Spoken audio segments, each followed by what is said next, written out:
Friends hi friends hello welcome to my channel. ఇవాళ అయితే నేను గారెల పాకు చూపిస్తున్నాను చూడండి ఫ్రెండ్స్. ఒక గ్లాస్ కొలత తీసుకొని ఏదైనా ఒక గ్లాస్ తీసుకొని 4 గ్లాస్ బియ్యం పిండి వేసుకోవాలి. చూడండి ఫ్రెండ్స్, 4 గ్లాస్ బియ్యం పిండి చూడండి. ఈ కేదారేశ్వర్ నోముకి నైవేద్యంగా గారెలే పెడతాము, అందుకే గారెల పాకు చూపిస్తున్నాను ఫ్రెండ్స్. మేమైతే ఇలా చేసాము చూడండి. 4 గ్లాస్ బియ్యం పిండి, 2 గ్లాస్ గోధుమ పిండి, హాఫ్ గ్లాస్లో హాఫ్ రవ్వ, సన్న ఉప్మా రవ్వ వేసుకోవాలి.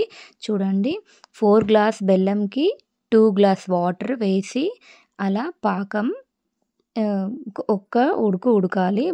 బబుల్స్ వచ్చాక కొద్దిగా ఆయిల్ వేసుకొని ఉడకట్టుకోవాలి. ఆ పిండిలో వేసుకొని కలుపుకోవాలి.